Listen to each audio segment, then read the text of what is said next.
ఐక్యత వర్ధిల్లాలి రవాణా రంగ కార్మికుల ఐక్యత వర్ధిల్లాలి సిఐటియు వ్యతిరేకించండి వాహనాల ఎఫ్సీలు ప్రైవేటు సంస్థలకు అప్పజెప్పడాన్ని వ్యతిరేకించండి వాహనాల ఎఫ్సీలు ప్రైవేటు సంస్థలకు అప్పజెప్పడాన్ని వ్యతిరేకించండి వాహనాల ఎఫ్సీలు ప్రైవేటు సంస్థలకు అప్పజెప్పడాన్ని డ్రైవింగ్ లైసెన్సులు ప్రైవేటు సంస్థలకు అప్పజెప్పడాన్ని డ్రైవింగ్ లైసెన్సులు ప్రైవేటు సంస్థలకు అప్పజెప్పడాన్ని డ్రైవింగ్ లైసెన్సులు ప్రైవేట్ సంస్థలకు అప్పజెప్పడాన్ని వాహనాల ఎఫ్సీలు ప్రైవేట్ సంస్థలకు అప్పజెప్పడాన్ని వాహనాల ఎఫ్సీలు ప్రైవేట్ సంస్థలకు అప్పజెప్పడాన్ని సిగ్నల్ ట్రాక్స్ ప్రైవేట్ సంస్థలకు అప్పజెప్పడాన్ని సిగ్నల్ ట్రాక్స్ ప్రైవేట్ సంస్థలకు అప్పజెప్పడాన్ని వ్యతిరేకించండి వాహనాల ఎఫ్సీలు ప్రైవేట్ సంస్థలకు అప్పజెప్పడాన్ని వర్ధిల్లాలి కార్మికుల ఐక్యత వర్ధిల్లాలి రవాణా రంగ కార్మికుల ఐక్యత వర్ధిల్లాలి రవాణా రంగ కార్మికుల ఐక్యత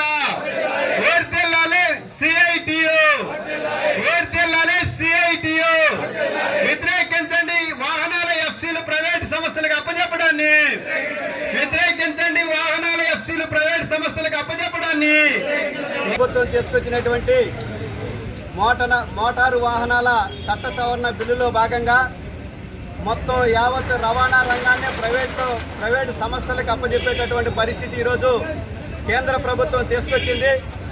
ఈ దేశానికి రాష్ట్రానికి రవాణా రంగం ఒక ఎన్నుముకగా ఉంది ఆదాయంలో. అదేవిధంగా రైతులకి వ్యవసాయ కార్మికులకి అందరూ కూడా పండించినటువంటి పంటకి గిట్టుబాటు ధర కల్పించే దాంట్లో భాగంగా రవాణా రంగం తీసుకొస్తేనే ఈరోజు రాష్ట్రంలో ఉండేటటువంటి దేశంలో ఉండేటటువంటి ప్రభుత్వాలు గిడ్డంగులు ఫుల్ అవుతున్నాయంటే రవాణా రంగం వల్లనే. ఈరోజు కేంద్ర ప్రభుత్వం బీజేపీ ప్రభుత్వం అధికారంలోకి వచ్చిన తర్వాత ఉండేటటువంటి ఫిట్నెస్ సర్టిఫికేట్లు కానీ డ్రైవింగ్ లైసెన్సులు కానీ అట్లాగానే సిగ్నల్ ట్రాక్స్ కానీ ఇవన్నీ కూడా ప్రైవేటు సంస్థలకు ఇస్తామని చెప్పేసి రాష్ట్ర వ్యాప్తంగా ఈ విధమైనటువంటి ప్రక్రియ చేపట్టడం ఇది దుర్మార్గమైనటువంటి చర్య. ఈరోజు మన జిల్లా వ్యాప్తంగా ఉండేటటువంటి మొత్తం రవాణా రంగానికి అందరికీ కలిపి కూడా ఎఫ్సీలన్నీ కూడా ఒకే దగ్గర చేయించుకోవాలనేటువంటి పద్ధతిలో ఈ ప్రభుత్వాలు తీసుకొస్తున్నాయి. జిల్లాలో ఉండేటటువంటి వాహనాలన్నీ ఎఫ్సీలు చేయించుకోవాలంటే మన ముత్తుకూరు దగ్గర ఉండేటటువంటి పంటపాలెం దగ్గర ఉండేటటువంటి ఒక పెద్ద ట్రాక్ ఒకటి తయారు చేస్తున్నారు. ఒక వాహనాన్ని ఎఫ్సీ చేయించుకోవాలంటే ఎన్ని రోజులు పడుతుంది?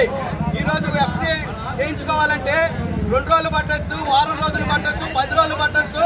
ఒక కార్మికుడు ఒక డ్రైవరు వెయిట్ చేసి దాదాపు వారం రోజుల పాటు వెయిట్ చేస్తే అతని పరిస్థితి ఏంటి, అతని జీవన విధానం ఏమిటి, వాళ్ళ కుటుంబ పరిస్థితి ఏంటి అనేటటువంటి ఈ ప్రభుత్వాలు అర్థం చేసుకోవాలి.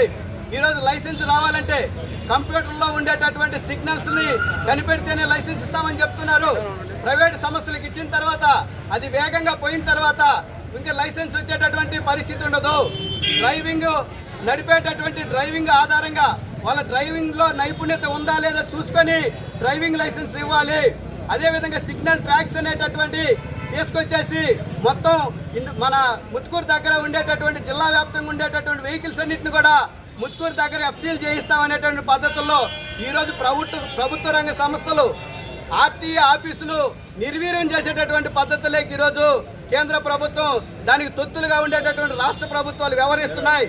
అందుకని ఏదైతే గతంలో లాగా ఎఫ్సీలు కానీ డ్రైవింగ్ లైసెన్సులు కానీ సిగ్నల్ ట్రాక్స్ కానీ ప్రభుత్వ రంగ సంస్థల్లో అయినటువంటి ఆర్టీఏ కింద ఉన్నాయో ఆ విధంగానే ఉండాలని చెప్పేసి మొత్తం ఏ రెవెన్యూ డివిజన్లో ఆ రెవెన్యూ డివిజన్లోనే ఎఫ్సీలు చేయించాలనేటటువంటి సిఐటిగా మేము డిమాండ్ చేస్తున్నాం. లేని పక్షంలో రాబోయేటటువంటి రోజుల్లో ఎఫ్సీలను ప్రైవేటీకరించేటటువంటి ఉపసంహరించకపోతే రాబోయేటటువంటి రోజుల్లో యావత్తు రవాణా రంగాన్ని సమీకరించుకొని భారీ ఎత్తున ఈ ఆందోళన పోరాటాలు నిర్వహిస్తామని చెప్పేసి ఈ రాష్ట్ర ప్రభుత్వానికి కేంద్ర ప్రభుత్వానికి హెచ్చరిస్తున్నాం.